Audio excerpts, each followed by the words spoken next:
붙여놓고.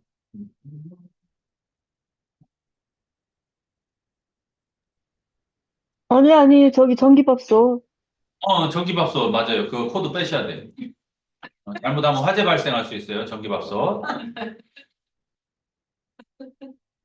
아, 네. 사실 준방송 시작하기 딱 2시간 전에요. 똑같은 얘기를 한번 했습니다.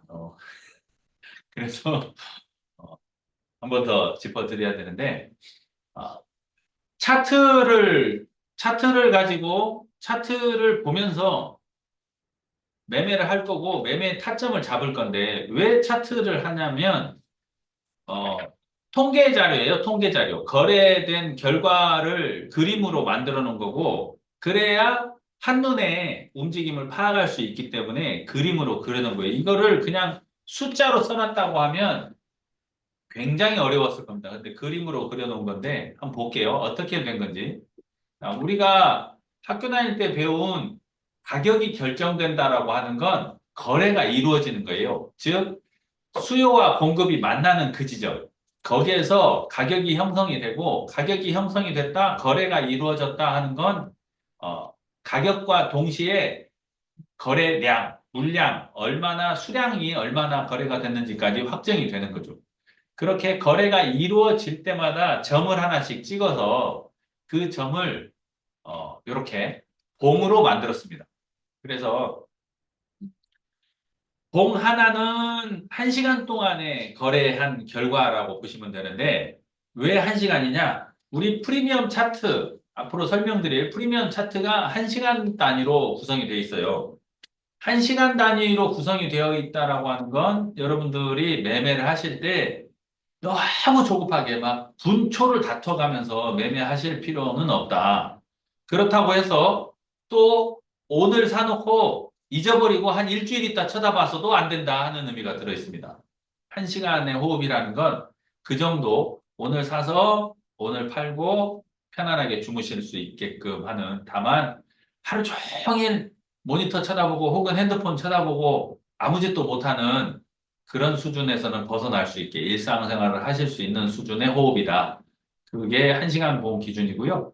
자, 봉 하나는 지금 여러분 보시면 제가 마우스를 움직여서 표시를 해볼까요? 제일 왼쪽에 있는 봉, 이게 이제 봉의 모양을 설명해 놓은 그림인데요. 요 맨 왼쪽에 있는 요걸 보면 봉 하나에는 가격이 4개가 표시가 되어 있습니다. 거래가 이루어질 때마다 점을 찍어서 쭉 표시해 놓으면 이렇게 위아래로 길쭉한 막대기가 생길 텐데 그 중에서 몸통이라고 하는 구간을 만들었어요. 이건 1시간에 시작했던 가격과 끝난 가격을 표시해 놓은 거예요. 몸통이라고 하는 게. 그래서 그 1시간의 그 거래 결과로 볼 때 시작한 가격보다 끝난 가격이 올라서, 즉, 플러스 돼서 끝나면 양봉이라고 하고 빨간색을 썼습니다. 그런데 만약에 시작한 가격보다 끝난 가격이 아래쪽, 즉, 마이너스가 됐다라고 하면 음봉이라고 읽으면서 파란색으로 표시를 했어요.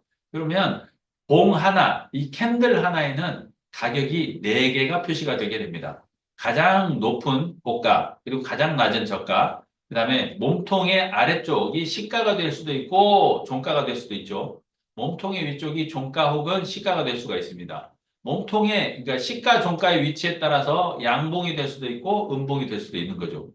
똑같은 모양이지만 색깔을 다르게 함으로써 의미를 다르게 가져가게 만들어 놓은 이거를 캔들을 여러 개 거래가 이루어질 때마다 쭉 그림으로 그려놔가지고 널어 놓으면 그게 바로 추세가 되는데요.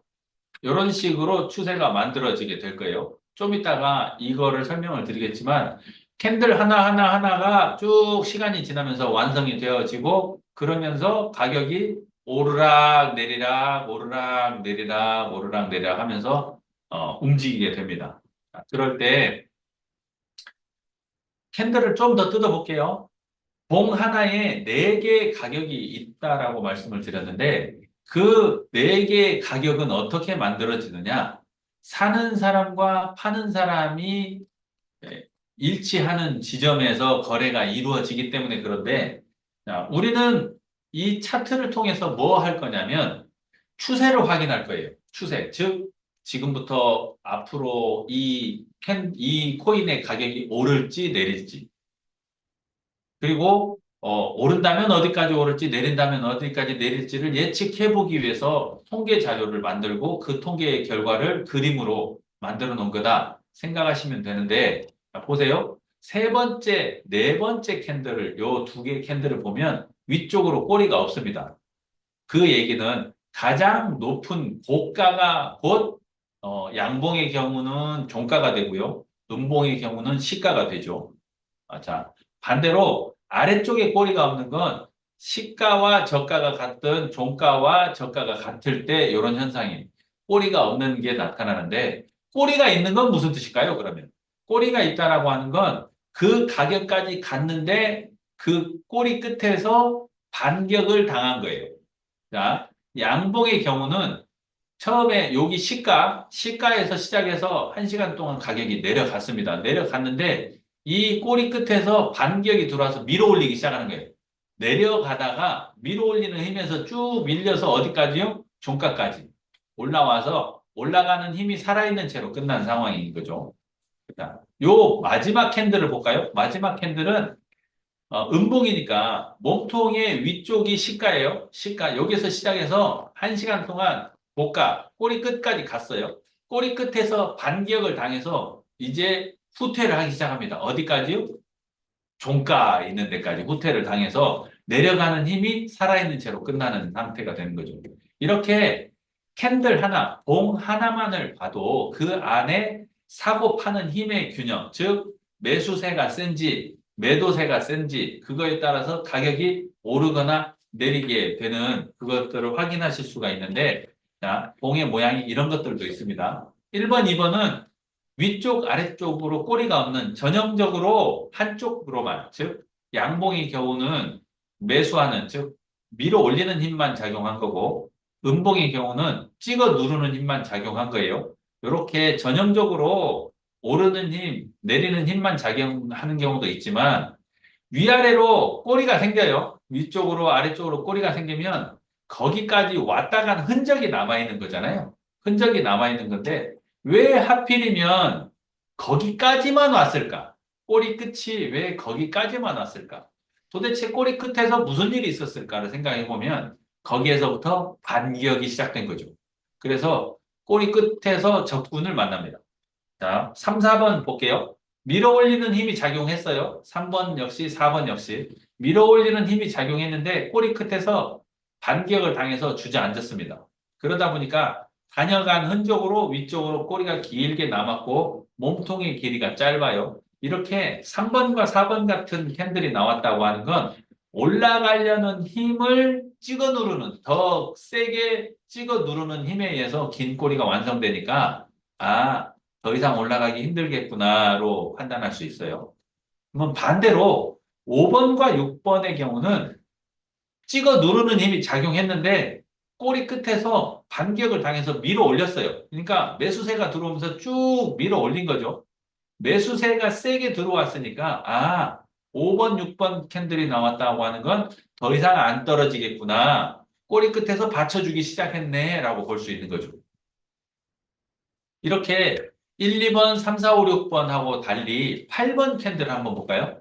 8번 캔들은 몸통의 길이도 작지만 캔들, 꼬리 끝에까지 올라간 캔들 전체의 길이가 짧아요. 이거는 가격 변동이 크지 않다. 즉, 매수하는 힘, 매도하는 힘이 어느 한쪽 방향으로 전형적으로 보여주지 않고 그냥 눈치 보고 있는 거죠.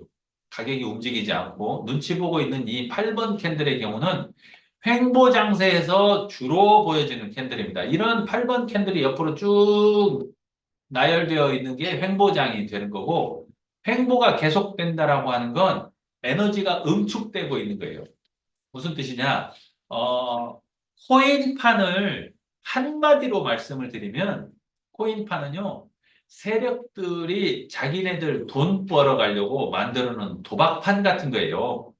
그 도박판에서 돈을 따가는 사람도 있죠. 그런데 대부분은 돈을 잃습니다. 왜? 고야처럼 알려주지 않으니까. 고야처럼 알려준다고 하면 돈을 잃지 않을 텐데, 고야처럼 알려주지 않으니까 돈을 잃어요.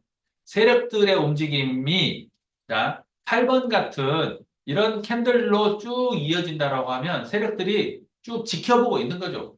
가격을 올리지도 내리지도 않고 쭉 지켜보고 있어요.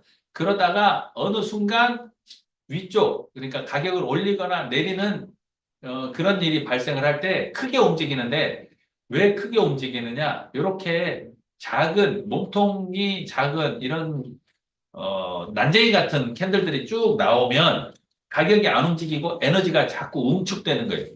그러니까 매매하는 사람들의 포지션이 쭉 누적이 되다가 세력 입장에서 이제 슬슬 회수해볼까? 수금 좀 해볼까? 하면서 한쪽 방향으로 착 끌어올리든 주저앉힙니다. 그러면서 포지션 잡고 있는 사람들을 청산시키러 가죠. 그렇게 움직임이 발생하는 것들을 왕왕 보게 되는데 이런 변곡점 캔들이라고 불리우는 이런 작은 그러니까 횡보 장세가 계속될 때 끝자락에서 큰 횡재수를 만날 수 있다. 왜? 고야가 알려주거든요. 오를지 내릴지. 그래서 긴 횡보 끝에 큰 횡재수가 있다라고 우리 김은희 대표님 늘 말씀하세요. 자, 이런 캔들들을 쭉 이어놓으면 이런 형태가 나옵니다. 아까 잠깐 보여드렸는데 자, 왼쪽 앞에 보실래요? 왼쪽 앞에 보면 몸통 길이가 짧죠? 이렇게 횡보하고 있다가 몸통 길이가 쭉쭉 커지면서 이제 가격이 움직이기 시작합니다. 자, 올라왔어요. 상승. 그러다가 살짝 주저앉았어요. 상승을 했는데 하락으로 가지 않고 중간에 쉬어가는 이런 구간들. 여기 첫 번째 고점을 만날 때도 한 번에 올라가지 않고 올라가다가 중간에 쉬고 중간에 쉬고 중간에 쉬다가 올라갑니다. 여러분들이 산행을 해보면 산 꼭대기까지 안 쉬고 올라갈 수 없어요. 중간에 쉬어가야 돼요. 그렇게 정상까지 갈 때 중간에 쉬어가는 구간을 조정 구간이라고 얘기해요. 조정받고 조정받은 후에 정상까지 올라갑니다. 내려갈 때도 마찬가지예요. 하락할 때도 하산할 때도 여러분들이 정상에서 출발해서 산 밑에까지 한 번에 내려오지 않아요. 금방 낙서하신 분 빨리 지워주세요.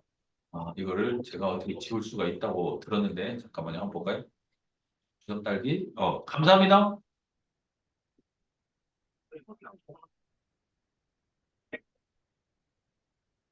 자, 내려갈 때도 하산할 때도 정상에서부터 맨 밑바닥까지 한 번에 내려오지 않습니다. 여러분들이 등산을 가서 만약에 정상에서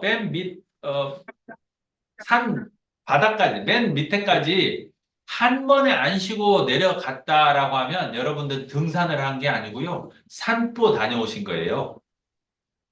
등산을 할 때는 중간에 쉬어가는 구간을 만납니다. 내려가다가 쉬어가는 마치 상승처럼 보이는 여기를 반등이라고 얘기해요. 반등은 하락의 일부분입니다. 자, 상승할 때 쉬어가는 조정은 상승의 일부분입니다. 하락이 아니에요. 그런 것들은 좀 참고를 하셔서 보셨으면 좋겠습니다. 그럴 때 아까 제가 캔들에는 네개의 가격이 있다고 말씀을 드렸어요. 그런데 그 네개의 가격 중에서 종가를 점을 찍고 연결하면 이렇게 연결되는 선이 나와요. 종가를 연결하는 선. 그게 여러분들이 스코어 차트를 보면 스코어 차트에서 보여주는 빨간색 프라이스라고 되어 있는 그게 바로 종가를 연결한 선입니다. 죄송합니다. 음소거 좀 할게요.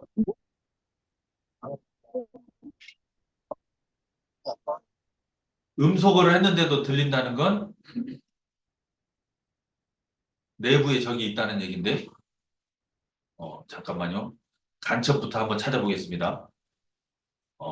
음소거 됐네요, 이제.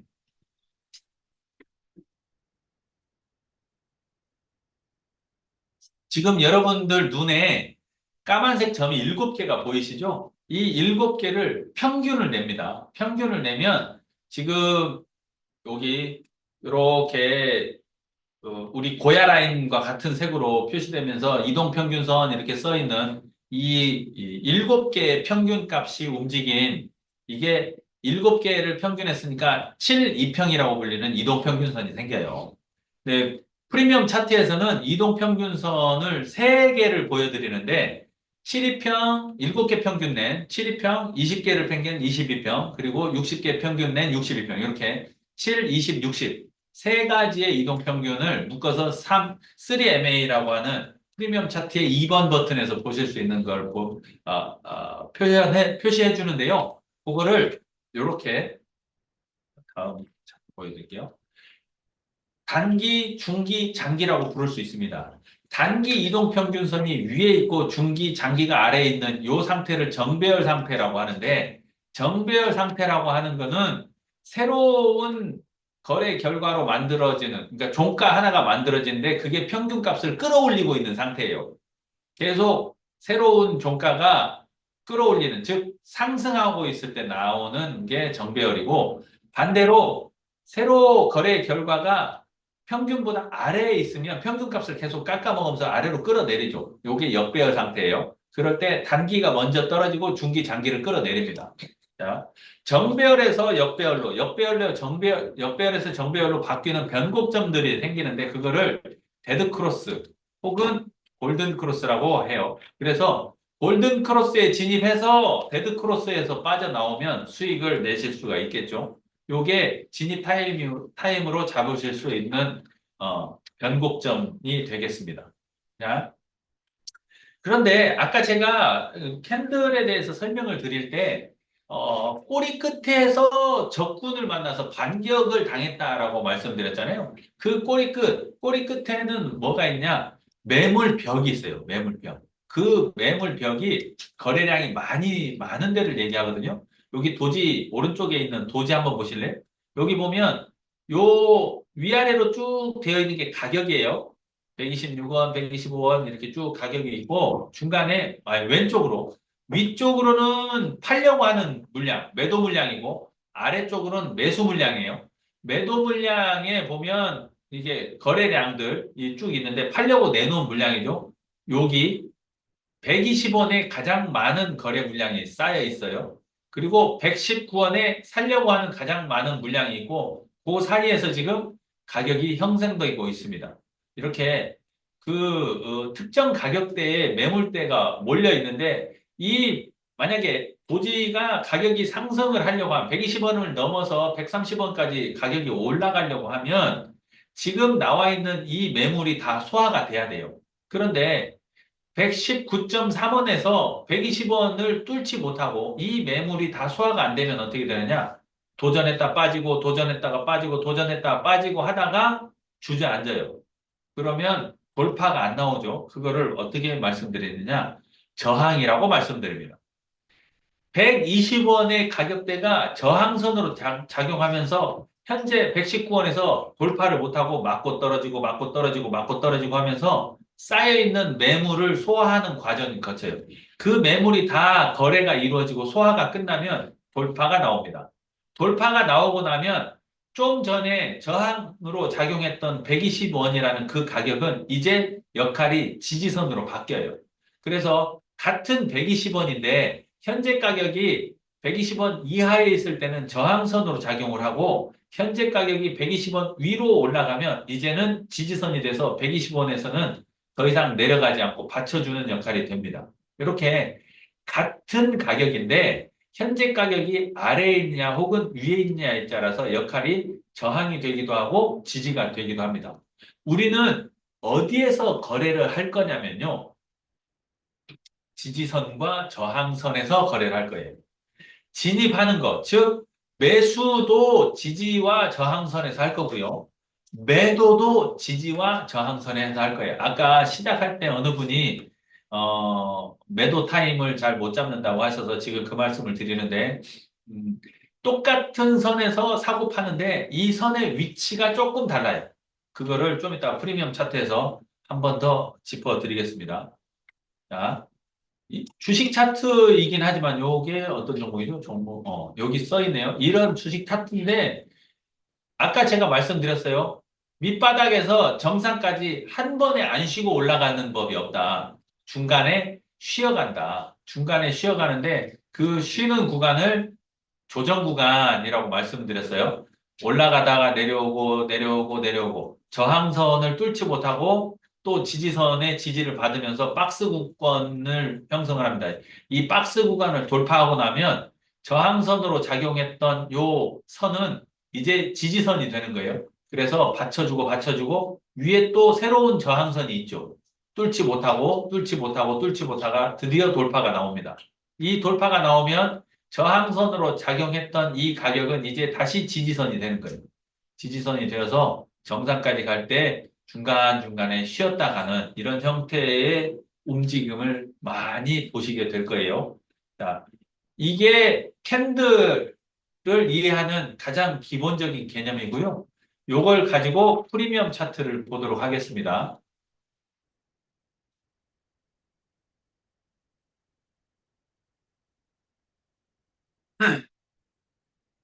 고야, 고야 도미넌스, 맨 처음에 고야 도미넌스 차트가 있는데, 도미넌스를 열어서 보면, 도미넌스는 두 가지가 보여요. 고야 도미넌스가 있고, 마켓 도미넌스가 있습니다. 고야 도미넌스는, 바이낸스에 상장되어 있는, 즉, 고야 AI가 분석하는 280여 개 종목들을 전부 다 합쳐서 그러니까 종목별 가중치를 줘서요. 플러스 마이너스 100점으로 설계를 했습니다.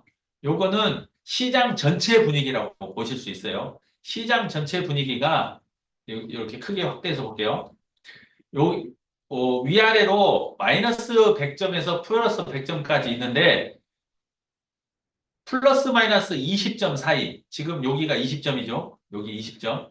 그리고 요 밑에 마이너스 20점이 있겠죠. 요 플러스 마이너스 20점 사이에 있을 때는 횡보 구간이라고 볼 수 있어요. 크게 오르지도 내리지도 올라도 조금 오르고 내려도 조금밖에 안 내리는 그런 구간이라고 하면 20점을 넘어서고 30점을 넘어서면서부터는 이제 상승 구간으로 들어가는 거죠. 지금 점수가 현재 점수가 40 아까 얼마였죠? 40 아니 46점. 그러니까 여기에서 75점 갔다가 좀 내려와서 조금씩 내려오고 있는데 아직은 긍정적으로 분위기가 40점대를 유지하면서 상승 패턴으로 전체 종목이 좀 상승하고 있는 분위기 파악을 할 수가 있다. 이렇게 보면 고야 도미넌스는 시장 전반적인 분위기가 지금 상승하고 있는지 횡보하고 있는지 하락하고 있는지를 분석하는 데 도움을 줄 거예요. 그렇게 하면서 종목별 가중치를 줘서 100점, 그러니까 모든 종목이 다 들어가 있다 하는 건데, 그 중에서 마켓 도미넌스는 어떤 거냐면, 그러면 과연 어느 종목군이, 종목군으로 보면 어느 종목군이 지금 상승하고 있고 하락하고 있는지를 분석하는 게 마켓 도미넌스입니다. 여기 보시면 비트코인의 비중이 지금 현재 60%예요. 비트의 비중이. 그리고 이더의 비중이 10% 정도 되죠. 그 다음에 비트 이더가 1등, 2등이에요. 시장 점유율로. 60%나 되고 10%나 되니까 한 종목, 이 두 종목이 70%네요, 벌써. 거기에다가 이 두 종목을 빼는 상위 탑 10, 그게 14%예요. 그리고 현금이라고 할 수 있는 달러, 테더는 4%입니다. 그러면 어, 이더, 비트, 테더, 탑 10까지 합하면 하나, 둘, 셋, 13종목이 차지하는 비중이 요거 빼면 돼요. 지금 몇 퍼센트죠? 알트가 11%. 그러니까 89%에 해당하는 게 요 종목들이 차지하는 거죠. 그러니까 알트 비중은 굉장히 작은 거예요. 그렇게 따지면. 나머지 이를 생각해 보면 요 알트의 비중이 그러니까 180개 종목 중에서 13종목을 빼고 났더니 이렇게 되니까 얼마나 비중이 작습니까? 비중이 작다라고 하는 건 가격을 쥐락펴락 즉 쪼물딱거리기가 훨씬 수월하다는 뜻이에요. 그래서 가능하면 세력들이 장난 덜 칠 수 있는 종목을 가지고 매매를 하셨으면 좋겠다 하는 거고 종목별로 비트 여기 요 위쪽에 있는 버튼을 누르면 비트의 점유율은 꼭지를 찍었다가 지금 살짝 내려가고 있네요. 이더의 점유율은 아직은 추세적으로는 상승했다가 횡보하고 있는 걸로 보여지는데 추세적으로는 아직 하락 쪽까지는 아니고요. 탑10에 대한 비중은 아직도 좀 오르고 있습니다. 알트 비중은요? 알트 비중은 푹 꺼졌다가 지금 알트 쪽이 상승하고 있네요. 현금 비중은요? 현금 비중은 계속 낮아지고 있어요. 현금 비중이 낮아지고 있다고 하는 건 보유를 코인으로 하고 있다. 즉, 코인 쪽에 돈이 들어오고 있고, 현금을 코인으로 현금을 가지고 코인을 사고 있다라고 분석할 수가 있어요. 요게 마켓 도미넌스입니다. 그래서 고야 도미넌스와 마켓 도미넌스를 가지고 시장 전반적인 분위기 파악하실 수가 있고, 밑에 고야 시그널 분석하는 게 있는데, 요거는 뒤쪽에 프리미엄 차트를 보면서 같이 설명을 드릴게요. 자, 비트코인, 여기 비트코인에 대해서는 요 밑에 분석이 되어 있는데 요거를 열어서 보면서 말씀을 드리겠습니다. 차트, 고야 차트를 열면 고야 차트 안에는 스코어 차트, 프리미엄 차트, 그리고 트레이딩 뷰 이렇게 세 개가 있는데요. 트레이딩 뷰는 거래소에서 여러분들이 매매할 때 보는 차트라고 보시면 돼요. 여기에는 어, 위에 좀 이따가 자세히 뜯어볼 프리미엄 차트는 1시간 봉 기준으로 되어 있는 거에 비해서 얘는 시간을 조절하실 수가 있어요.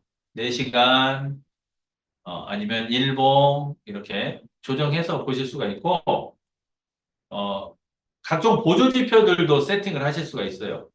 여기 많은 보조 지표들이 있는데 원하시는 보조 지표들 다 들어있어요. 그것들을 세팅을 해서 추가적으로 저는 RSI 세팅 추가해 놓고요. 여기 지금 가려놓긴 했는데 이런 보조 지표들도 보실 수가 있죠. 이게 이제 이평선이에요. 72평, 62평, 20평 이렇게 보였다 안 보였다 할 수 있게끔 해놓고 이런 보조 지표들을 이용해서 추가적인 거를 할 수 있고 또 여기 보면 요즘에 양선주 아이오 아침 브리핑 함께 읽기를 하고 있잖아요. 매일 10시 월요일에서 금요일까지 아침 10시에 유튜브로 송출을 하고 있는데요. 본사에 오시면 수목금은 돌멩이 팀 할 때 오전 10시에 어, 저번요. 브리핑 함께 읽기로 시작을 할 거예요. 그래서 그때 이제 이 줄긋기 많이 하는데 이런 거 여기에 보면 가로줄 이렇게 줄 긋는 기능들이 있어요. 뭐 줄 긋기도 하고 줄을 위치로 옮기기도 하고 줄의 굵기 혹은 색깔을 바꾸기도 하고 이런 것들을 많이 사용해 보셔야 돼요. 그래야지 빨리빨리 활용하실 수가 있어요. 그래서 여러분들이 종목 분석한 흔적들을 남겨놓으시면 시간이 지나서 봤을 때도 참고하시기가 좋죠. 추세를 그릴 수도 있고요. 지금 그런 것뿐만이 아니고 추세줄. 여기서 여기까지는 상승했나? 이렇게 추세줄을 그릴 수도 있고 여러 가지 다양한 것들을 활용해 보실 수가 있습니다. 여기서 여기는 몇 퍼센트야? 이렇게 자로 재서 확인하실 수도 있고요. 다양한 기능들이 있습니다. 이렇게 활용하실 수 있는 게 요 트레이딩 뷰이고 많이 써본 사람이 전문가예요. 저도 많이 안 써봐서 저보다 많이 하시는 분이 훨씬 많겠지만 저보다 더 많이 활용을 해서 전문가 되시길 바라고요. 맨 위에 스코어 차트 먼저 설명드릴게요. 프리미엄 차트는 조금 시간을 들여야 돼서 스코어 차트는 고야가 제가 처음에 고야를 만났을 때 EX를 만났을 때 미리 알려준다고 오르고 내리고를 어떻게 그런데 세력들의 움직임을 분석한다는 얘기를 듣고 무릎을 탁 쳤어요. 그게 바로 스코어 차트였습니다. 스코어 차트는 여기 보면 기간이 2일, 1주, 3주 이렇게 되어 있는데 지금 현재는 빨간색 프라이스라고 되어 있죠. 이게 가격이에요. 파란색 스코어 이렇게 되어 있는데 이 스코어가 바로 이 스코어 점수죠, 점수. 점수는 플러스 마이너스 250점으로 설계되어 있습니다. 높게 올라가면 250점, 아래쪽으로 마이너스 250점인데, 자, 점수로 환산했을 때는 1점당 0.04%의 변동 가능성에 대한 얘기를 하는 건데요. 지금 보시고 있는 건 2일 차트입니다. 빨간색 선은 아까 말씀드렸다시피 종가를 그냥 쭉 연결해 놓은 선이에요. 종가를.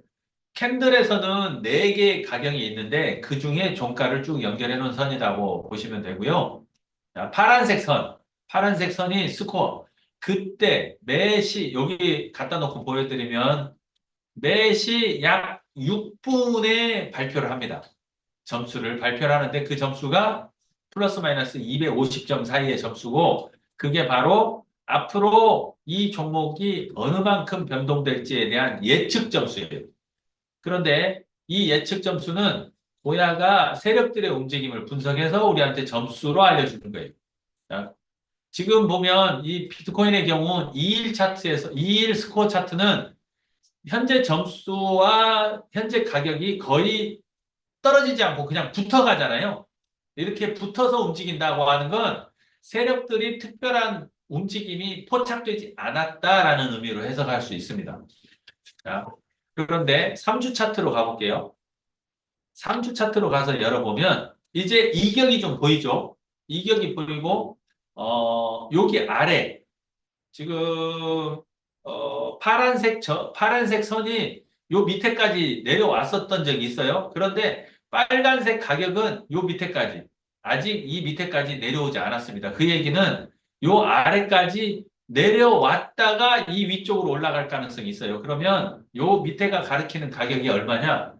9만 달러 살짝 위에네요.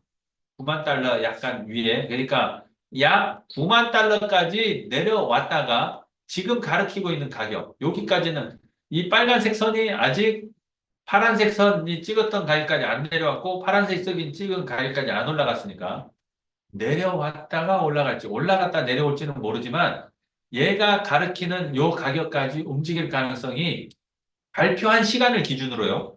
3주 이내, 요건 3주 차트니까 3주 이내에 그런 일이 발생할 가능성이 90% 아니 70%다 하는 거였어요. 물론 3주 차트는 70%가 좀 넘습니다. 의장님께서는 강의 중에 90% 맞다 이런 표현도 쓰신 적이 있는데 회사에서 공식적으로 70% 맞다라고 얘기하죠.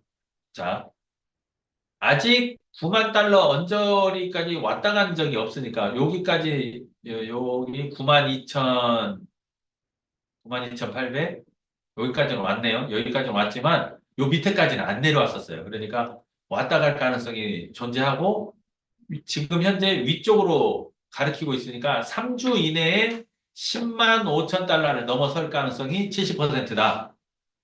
여러분들이 이 스코어 차트를 가지고 매매를 한다고 치면 요 바닥을 찍고 있는 요 가격에다 매수를 거시고요.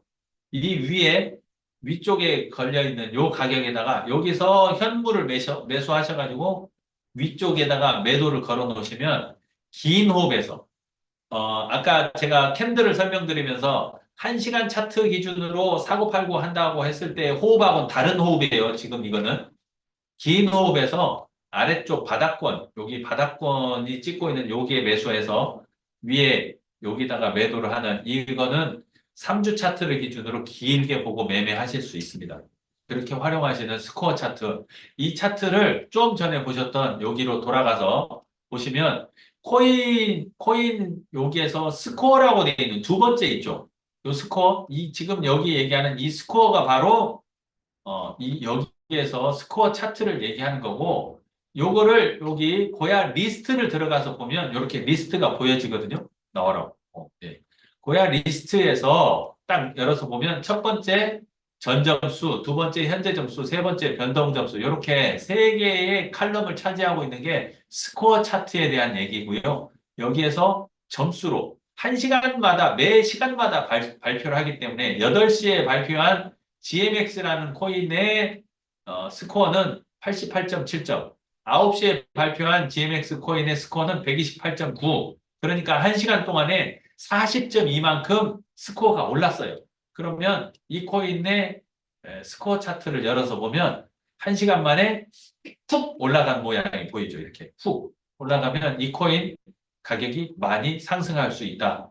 올라간 만큼. 근데 이미 스코어 차트 위에 캔들이 위치하니까 오히려 스코어 차트가 따라가는 형국이네요.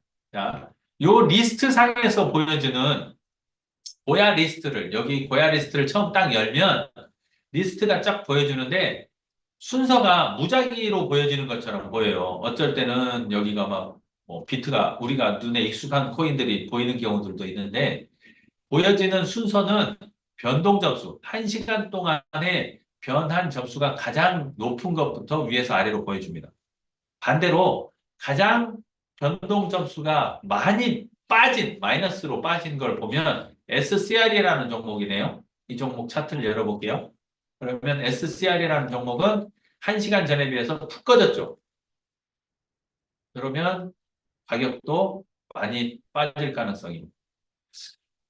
스코어 차트에 대한 얘기를 길게 하면요. 조금 머리가 복잡해집니다. 왜냐하면 더 좋은 차트, 프리미엄 차트가 있기 때문에 그런 거고, 어, 어, 요 스코어 차트에 대한 해석 부분은 조금 난해할 수도 있어요. 왜?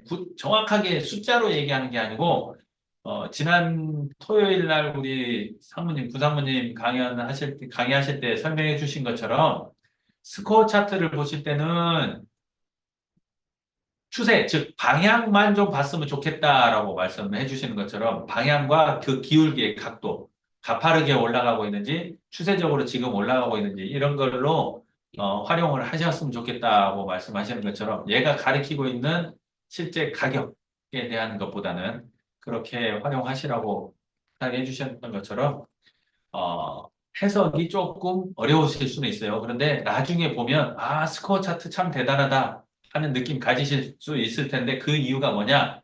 선행 지표라는 이유입니다. 미리 알려주잖아요. 좀 전에 3주 차트 보셨던 것처럼 어디까지 떨어질지, 어디까지 오를지 지켜보세요. 여기까지 내려오는지, 여기까지 오르는지. 3주 이내에 그런 일이 생긴다라고 하는 게 얼마나 정확하게 맞는지 보시면 깜짝 놀라실 거예요. 자, 어, 많이 보시게 될 차트가 프리미엄 차트이기 때문에 오늘은 프리미엄 차트 좀 더 설명드릴 거고, 지난번에 스마트 차트를 가지고 설명을 드렸더니, 스마트 차트는 10,000달러 구독하신 분들만 보실 수 있잖아요. 소외감 느끼시는 분들이 있어서 오늘은 스마트 차트 말씀은 안 드릴 거예요. 그냥 여기 프리미엄 차트까지만 설명을 드리겠습니다. 프리미엄 차트 확대해서 보겠습니다. 프리미엄 차트를 열어서 보면, 프리미엄 차트 1시간 캔들이고요. 캔들 하나는 1시간 캔들이고 앞쪽에서 보면 여기서 여기까지 보여주는 건 30일입니다. 30일 지난 거는 보실 수 없어요. 만약에 오늘의 이 프리미엄 차트를 내년에도 보고 싶다. 그러면 캡처해 놓으셔야 돼요. 캡처해 놓으셨다가 나중에 그러니까 필요한 자료가 필요하다. 이거 기록으로 남기고 싶다고 하면 캡처해 놓으셨다가 나중에 활용하시면 되고 30일 동안의 캔들이고 이 캔들에는 여러분 지금 보시는 것처럼 깜빡이는 신호가 있습니다. 이 깜빡이는 신호가 정말 이렇게 깜빡이는 신호로 상승과 하락을 알려준다는 게 참 그래서 고야를 활용하는 거죠. 제가 지금 잠시 물 한잔 하겠습니다.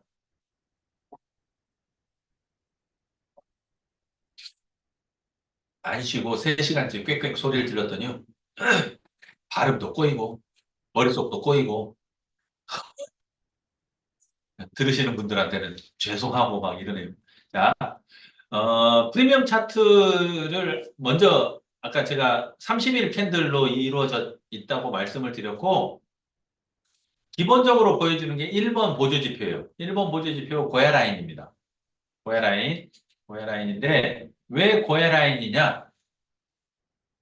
1시간 캔들을 기준으로 볼 때 지지와 저항이 가장 선명하게 나타나는 선을 찾아낸 게 회사가 찾아낸 선이 고야라인이에요. 그래서 고야라인은 움직이는 지지 저항선입니다. 그리고 고야라인 자체가 기울기로서 추세를 알려줘요. 자, 지금 제가 이렇게 마우스로 가리키고 있는 이 구간을 보시면 하락하고 있죠. 고야라인이 우하향하고 있습니다. 여기서부터 쭉 하락하고 있고 요 구간은 상승 구간이죠. 그리고 여기는 약간 하락하는 구간이었는데 지금은 하락을 벗어나는 여기서 여기는 상승하고 있죠. 이렇게 기울기로서 추세 상승과 하락을 알려주고 그 자체, 고야라인 자체로 지지와 저항 역할을 하게 돼요. 그래서 캔들이 고야라인 아래에 있을 때는 고야라인은 저항선이 되고 캔들이 고야라인 위에 있을 때는 지지선이 됩니다. 지지와 저항 역할을 하는 선이 고야라인인데 그게 가장 중요한 선으로서 역할을 하기 때문에 기본으로 보여준다 하는 거예요. 그리고 깜빡이고 있는 신호가 있죠. 초록색 깜빡이 롱 L1, 2, 3 상승한다는 시그널이고요. S1, 2, 3 노란색 깜빡이가 있는데 이거 하락 신호입니다. 자, 그리고 여러분들 화면에 아래쪽에 빨간색, 초록색이 연결된 선이 하나 보여요. 이게 RSI 선입니다. 자, 빨간색 선, 초록색 선인데 빨간색 선은 매수 우위에 있을 때 빨간색, 즉 상승 구간이고요.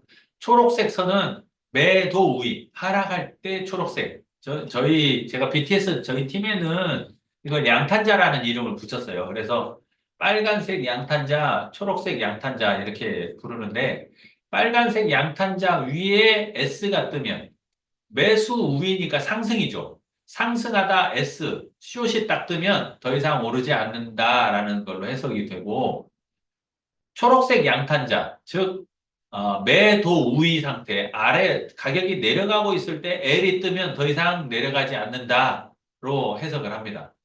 자, 그렇게 상승과 하락의 신호로 초록색과 빨간색 그리고 L과 S를 쓰거든요.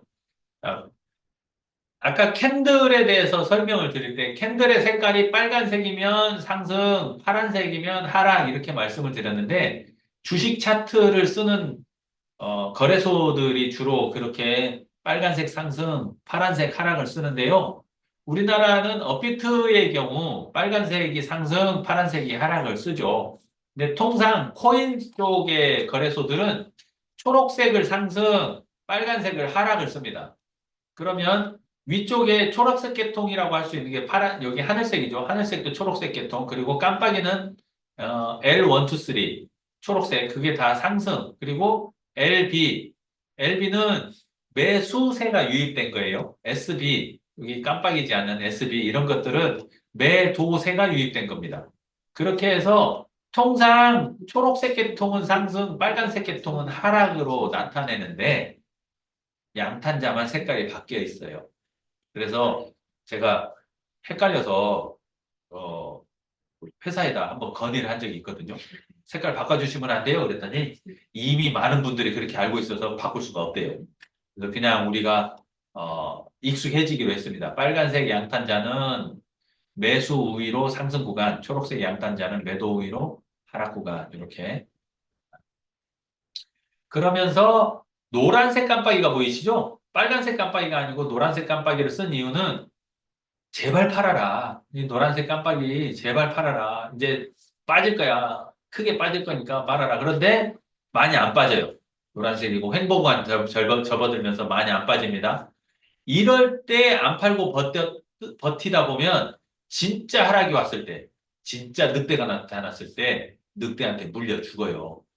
그러니까 늑대가 나타났다 하면 그냥 예비군 훈련, 민방위 훈련이라 생각하시고 파세요. 노란색 파시고 노란색 파세요. 노란색 팔다 보면 진짜 늑대가 나타났을 때 후회하는 일이 안 생깁니다. 그 생각하셔서 요 솔직히 신호대로 매매할 거 아니라고 하면 우리가 뭐야 이 프리미엄 차트를 돈 주고 구매해서 구독할 이유가 없죠. 어, 꼭 신호대로 매매하셨으면 좋겠고요.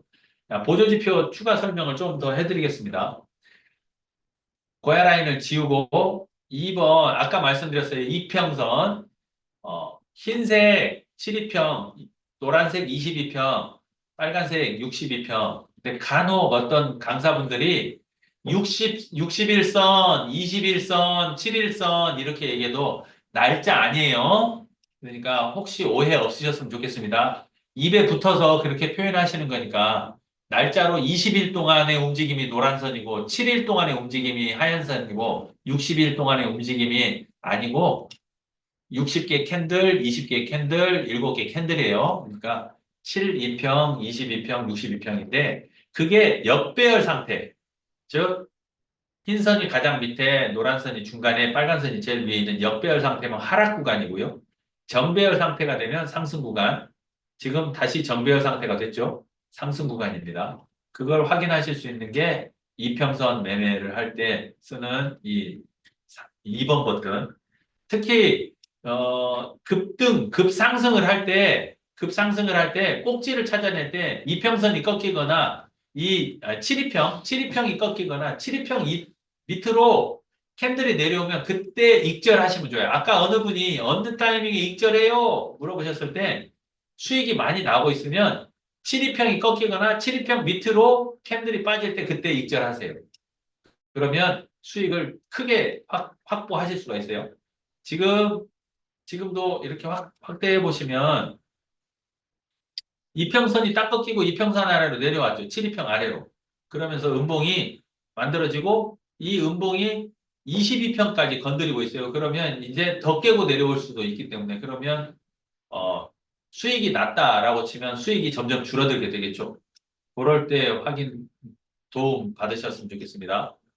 또 말씀드릴게요. 자, 이 3번이 볼린저 밴드예요. 볼린저 밴드 볼린저라는 친구가 만든 그 친구가 특허를 가지고 있는 밴드인데 하단과 상단 사이에 캔들이 들어가 있어요. 김은희 대표님 이거를 경찰이라고 표현하시던데 양치기 소년이 양들을 몰고 갑니다. 그러면 벗어나면 들어오라고 하죠. 들어오라고 해요. 그래서 이 안에 볼린저 밴드 안에 캔들이 위치할 가능성이 94%, 6%가 삐져나가는 거죠. 이렇게 삐져나가는 요 구간. 그러니까 반대로 볼린저 밴드 하단에서 사서 상단에 팔고 하단에 사서 상단에 팔고 하면 이것도 일종의 추세 매매로 활용하실 수가 있죠. 하단에 사고 상단 맞으면 팔고 하단 맞으면 사고 상단 맞으면 팔고 그런데 그냥 단순하게 볼린저 밴드만 보지 마시고 다른 보조지표들하고 같이 보시는데 중요한 건 깜빡이 신호들을 찾는 거예요. 깜빡이 신호가 훨씬 더 중요한 신호입니다. 4번 트렌드선은 두 개의 트렌드선이 보여지는데 흰색 선과 저는 이걸 골드라인이라고 그러는데 흰색 추세선은 100개 캔들 여기 흰색 선의 중간에 노란색 점선을 따라가 보면 여기에 100이라고 써 있어요. 100개 캔들을 가지고 만든 추세입니다. 그러니까 4일 동안에 약간 상승하는 분위기구나 이렇게 알 수 있죠. 그리고 노란색 골드라인의 중간에 또 점선이 있죠. 이 점선을 따라가 보면 여기는 52라고 써 있어요. 즉 쉬운 두 개 캔들의 추세인 거고 흰선 4일 동안에는 완만한 상승인데 지난 이틀 동안에는 그 상승이 좀 더 가팔라졌네 라고 해석할 수 있는 추세의 변화를 알 수 있는 게 4번 트렌드선이고요. 5번 SR선 요게 또 하나의 지지저항선입니다. 아까 고야 라인도 지지저항선의 역할을 한다고 말씀드렸는데 5번과 같이 켜놓고 보면 어떻게 되느냐 아까 말씀드렸어요. 지지저항선에서 진입하고 지지저항선에서 빠져나올 거예요. 그러면 고야 라인에서 진입을 한다. 9%님도 고야 라인에서 진입해라 하고 말씀을 하시죠. 고야 라인에서 진입을 하면 어디서 빠져나와요? 셀 라인. 여기서 익절하시면 돼요. 셀 라인에서 익절. 다시 고야 라인 왔어요? 그러면 지금 다시 매수해서 고야 라인에서 팔면 돼요. 이 L2 신호가 유지가 되고 있기 때문에 고야 라인 사서 셀 라인에서 팔고 이렇게 만약에 고야 라인 깨고 내려오면요 바이 라인에서 사시면 돼요. 바이 라인에서 그런데 요게 바이 라인까지 내려오게 되면 어떤 일이 벌어지느냐 L2가 S2로 바뀌어 있을 가능성이 커요. 이해가 되세요? 그러니까 상승이 하락으로 바뀌어 있을 가능성이 크다는 거죠. 그런데도 그러면 셀 라인은 어떻게 되느냐? 만약에 여러분들이 롱으로 진입해서 지금 상승 쪽에 무게 중심을 두고 롱으로 진입을 했는데 고야 라인에서 들어갔더니 고야 라인에 지지받고 셀 라인 갈 줄 알았는데 고야 라인에서 지지받지 못하고 셀 라인 가는 건 언감생심 오히려 빠지고 있어요. 그러면 바이라인까지 오면 이제 손절매를 하셔야 될 때가 된 거예요. 만약에 바이라인을 깨고 내려간다. 그럼 손절매 하셔야 돼. 다행히 바이라인에서 지켜준다라고 하면 바이라인에서 추가 매수를 하세요. 추가 매수하고 바이라인이 지켜주면 다시 올라오겠죠. 어디까지요? 고야라인까지. 근데 그때 고야라인은 지금보다 밑에 있을 거예요. 내려갔으니까. 자, 바이라인에서 추가 매수 하신 다음에 고야라인 오면 그때 손절매 하시면 돼요. 지지 받았을 때. 근데 만약에 바이라인에서 추가 매수를 했는데 빠진다. 그럼 바로 손절매 하세요. 이해가 되세요? 요거 어려운 기법일 수 있는데 고야라인에서 진입해서 셀라인까지 롱으로 봤어요. 그런데 빠졌습니다. 그러면서 S2로 바뀌었어요. S2로 바뀌면 바로 손절매. 손절매 해야 되는데 S2로 바뀌어서 손절매할 타이밍을 놓쳤다. 그럼 바이라인까지 가서 바이라인에서 추가 매수하세요. 속칭 분할 매수 혹은 물타기가 되겠죠. 물타기를 했는데 바이라인 깨고 빠져요? 그때는 바로 손절매. 왜? 여기까지 빠질 거거든요. 두 번째 바이라인까지. 요때까지 빠지는 거 구경하시면 절대 안 돼요. 그때는 바이라인에서 매수하셔서 깨지는 손절매. 이게 김은희 대표님이 뭐라고 하냐면 손절매는 넘어서서 해라 하는 게 그 얘기예요. 근데 만약에 여기에서 지지가 나오면 멍하고 기다려서 내가 산 가격까지 기다렸다가 산 가격 안 왔다고 들고 있다가 당하지 마시고 바이라인에서 추가 매수해서 물타기 하셔가지고 매수 단가를 낮추세요. 그리고 올라오면 손절매가 아니고 익절로 빠져나오실 수도 있어요. 많은 경우에. 자, 그렇게 활용하시고요. 6번 하이킨 아시. 요거는 추세가 전환됐는지를 확인할 때 사용하실 수 있어요. 이 6번의 하이키나시 기법이 우리 그 스마트 차트에 칼라로 들어가 있죠. 자, 내려갈 때 같은 색, 이거 6번 껐다 켰다 해볼게요. 중간중간에 섞여 있는 색깔들이 같은 색으로 일목요연하게 그러니까 좀, 정리가 됩니다. 올라갈 때 같은 색으로 다 바뀌고 내려올 때 같은 색으로 바뀌죠. 요 구간 한번 볼까요? 요 구간? 중간중간에 빨간색이 섞여 있었는데 바꾸면 전부 파란색으로 바뀌어요. 자, 여기 중간에 파란색들이 섞여 있었는데 하이킨을 적용하면 전부 빨간색이었어요. 이렇게 지금 상승 추세가 유지되고 있는지 혹은 하락 추세가 유지되고 있는지 알 수 있다. 그리고 이제 상승이 끝났는지 하락이 끝났는지 확인할 때 하이킨 아시 활용하시면 도움 되실 거고요. 7번 RSI 요게 실제로 이제 RSI 선이 30 이하냐, 70 이상이냐 이런 거 볼 때 70 이상이면 매도, 30 이하면 매수 이렇게 활용하실 수도 있는데 요거 그냥 건너뛰고요. MACD로 가서 보여드릴게요. MACD 이렇게 보시면 아래쪽으로 빨간색 웅덩이, 위쪽으로 파란색 산이 있죠. 산이 형성될 때는 상승 구간이고요. 웅덩이가 형성될 때는 하락 구간입니다. 상승, 하락 반복을 하는데 그렇게 반복이 될 때 빨간 선하고 파란색 두 선이 이렇게 같이 움직여요. 움직이는데 크로스가 되는 걸 보시면 데드 크로스가 나면 하락이고요. 골든 크로스가 나면 상승입니다. 데드 크로스 하락, 골든 크로스 상승. 그러니까 요때를 타이밍으로 잡으실 수도 있어요. 그러니까 이 프리미엄 차트를 가지고 매매를 하실 때 어느 하나의 방법으로 해라라고 하는 그거 아니면 절대 안 돼. 그렇지 않아요? 다양하게 여러분들이 다양한 지표들을 활용하실 수는 있는데 다만 MACD는 고야의 고유 기능은 아니에요. 여기 이동평균선, 볼린저 밴드, 고야 라인 빼고요. 그 다음에 하이키나시, MACD 이런 것들은 트레이딩 뷰에서도 세팅해서 보실 수 있는 선들입니다. 트레이딩 뷰에도. 근데 다만 이제 필요할 것 같아서 요청에 의해서 추가되어 있는 선들인데 MACD 값은 그렇게 추세가 지금 이거 아까 매도 말씀하셨잖아요. 익절을 하거나 손절할 때 이거 여기서 지지 나와서 더 올라가 주면 들고 있으면 좋지 않을까? 깨졌네. 그럼 팔아야지. 이렇게 확인하실 수도 있고 이평선을 가지고, 아까 말씀드렸죠? 이평선을 가지고, 7이평 깨고 내려갔네? 이거 정리해야 되겠네? 이렇게 확인하실 수도 있고, 그런 식으로 보조지표들 더 체크하셔서 매매 타이밍 잡는데 활용하시면 좀 더 쉬운 매매를 하실 수 있지 않을까. 그러니까, 어, 결정장애라고 보실 수 있죠. 누구나 다 그래요. 제가 저 스스로한테 햄릿처럼 우유부단하다는 표현을 쓰는데, 저 역시 단호하게 잘라내는 거 잘 못하거든요. 하지만 이런 시그널이 나오면 그거 보고 탁탁 끊어낼 수 있게끔 연습하는 거예요. 훈련하시면 되고요. 연습 많이 하시고, 처음 시작하시는 분들한테 제가 반드시 좀 해주십시오 하고 강조드리는 게 딱 두 가지가 있는데요. 뭐냐면, 절대 시드 큰 걸로 연습하지 마세요. 소액으로 하셔야 돼요. 현물에서 국내 거래소를 이용하면 현물에서 10만 원, 해외 거래소를 이용할 경우는 100달러 가지고 연습하세요. 한 번 매매할 때 만 원 혹은 10달러면 충분히 연습하실 수 있어요.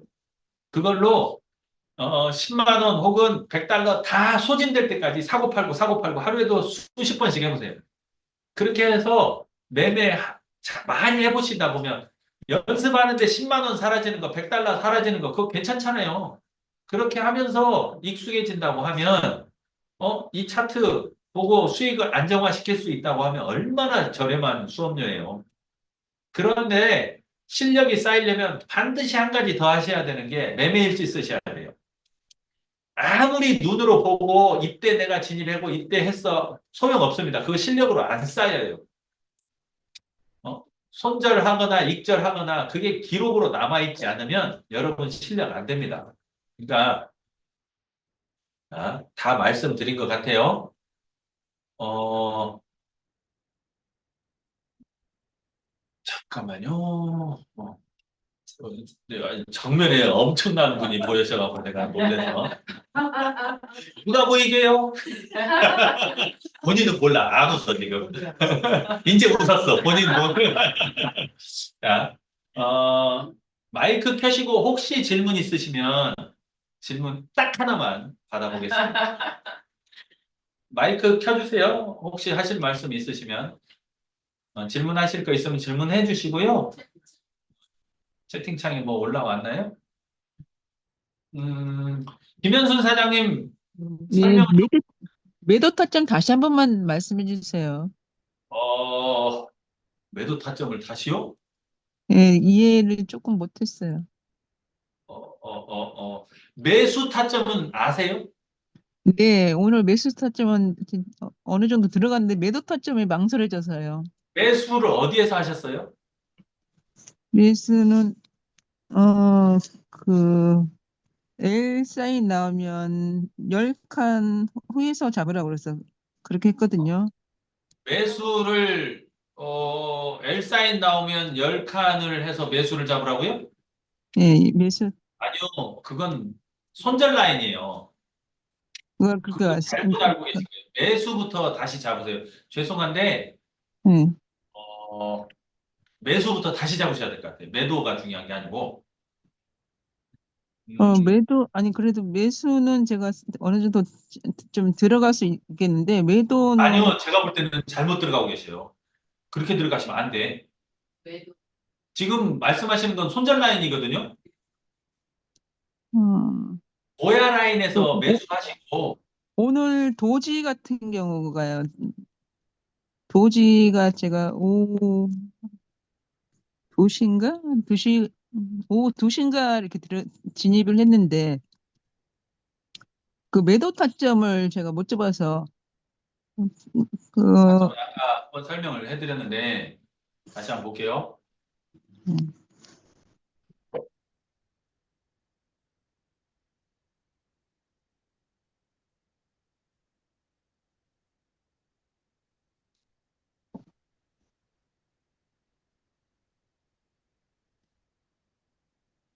음, 눌러주네. 눌러줘야 되는데 그냥 볼게요. 요새 저 버튼이 가끔 안 눌러지던데 저만 그런지 모르겠는데 2시요? 도지, 일단 2시에 기억이, 들어가셨어요? 2시? 도지를 오늘 두시면 14시거든요. 네. 13, 14시. 음, 14시 여기에 들어가셨어요. 그, 여기 14시 보이세요? 어, 여기 제가 지금 마우스로 건드리고 있는 여기에 들어가셨어요. 맞죠? 14시면 여기에 들어가셨다고. 잘못 들어가셨어요. 보야라인에서 너무 높이 했는데 들어가셨잖아요. 진입부터 다시 잡으셔야 된다니까.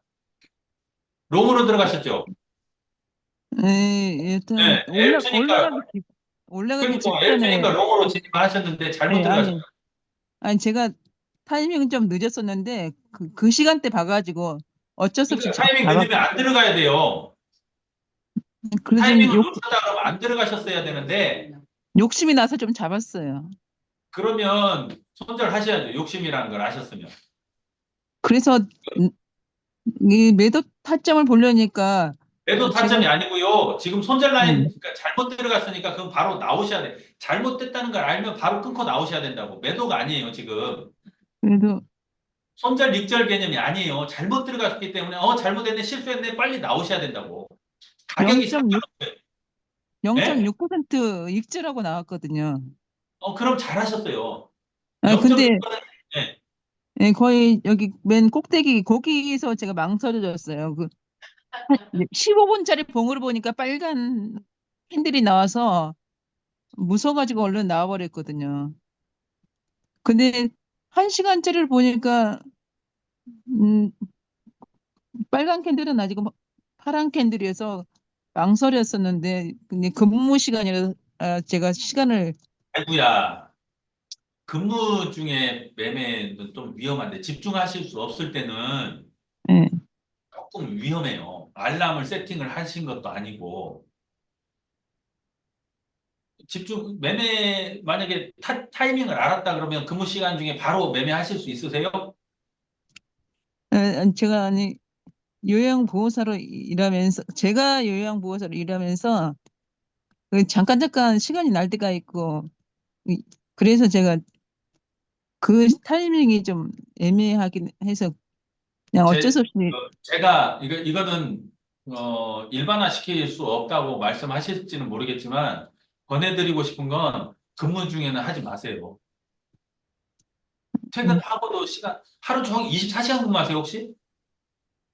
근데 기회가 이렇게 오지는 않아서 퇴근 후 집에 오면 너무 피곤하고 그래서 근무 시간이라도 최소한 한 건이라도 해봐야겠다 이 생각으로 했거든요. 그런데 일단 진입 시점이 완전히 잘못됐고요. 정말 그럼 다행인 건 0.6% 수익을 나고 빠져나올 수 있었다는 거예요. 예, 정말 다행입니다, 그건.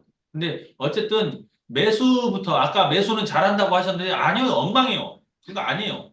그렇게 하시면 안 돼. 그럼 이거 어디서 내 돈 속칭 목숨 걸고 하는 거거든요. 돈은 목숨입니다. 목숨 음, 걸고 하는데 그렇게 함부로 하시면 안 돼요. 음, 죄송한데 좀 거칠게 말씀드리는 것 같아서 죄송한데 지금 습관 고치지 않으시면 계속 손실 보세요, 이제. 그리고 예, 말씀드린 것처럼 매매일지 쓰시면서 하셔야 되는데 근무 시간에 매매일지 못 쓰시잖아. 네. 그러면 저녁에 퇴근해서 피곤하다 그러면 일어나는 시간을 조금 당겨보세요. 차라리. 음, 그 시간을 한번 만들어 보세요. 강사분 중에 굉장히 차분하게 우리 왕초분들 이끌어 주시는 정명희 강사님 계세요.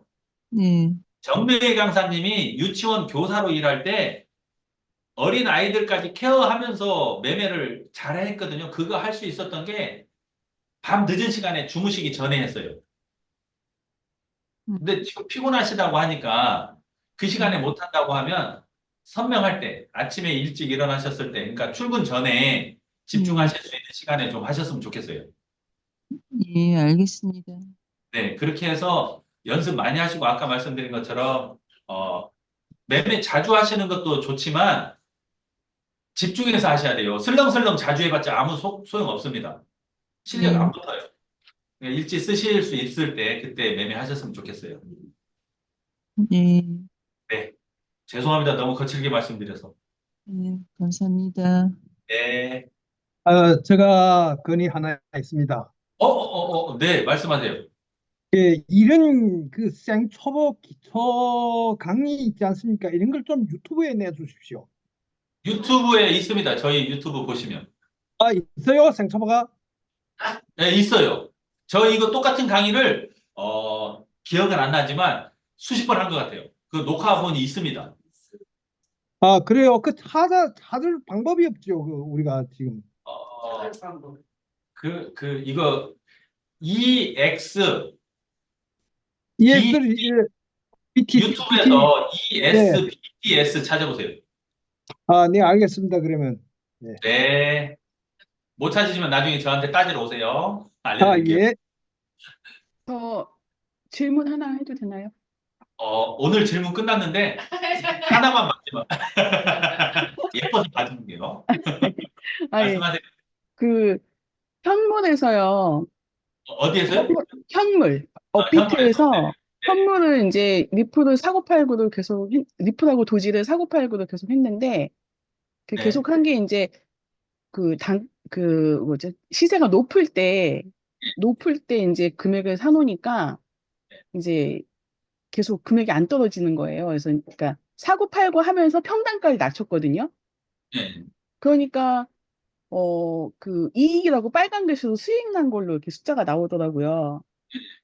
그래서 제가 돈을 많이 이제 사고 팔고 하면서 수익을 냈다 이렇게 생각을 했는데 나중에 코인을 다 팔고 보니 수익이 아니더라고요. 그거 속으시면 안 돼요. 예, 예, 예. 그걸 보시면 그러니까 거기에, 평가된 걸로 내 수익을 평가한 걸로 보시면 안 되고, 내 잔고를 보셔야 돼.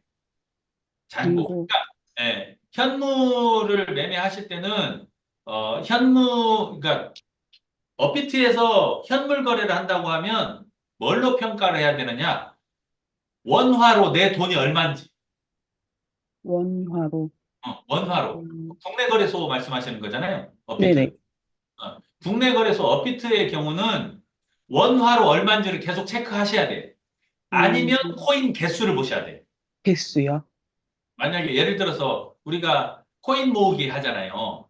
네. 코인 모으기 할 때 리프, 이제 XRP로 불러야 되겠는데, XRP 개수를 모아간다고 하면 개수가 늘어나면 계속 성공하는 거예요. 근데 평가 금액은 낮아질 수 있어요. 개수가 늘어나는데도. 왜? 시세가 더 빨리 떨어지니까. 이 두 가지를, 둘 중에 하나를, 이제, 그러니까, 현금 가격으로 내가 평가해서, 위안을 찾을 것인지 아니면 개수가 늘어나는 걸로 할 건지 정해서 보시면 될 것 같아요. 거기에 표시되는 수익률로는 안 맞습니다. 그 사기예요, 사기. 그냥 그걸 설명을 다 드리려면 복잡하니까 그냥 우리 머릿속에서 지우자고요, 그거는. 네.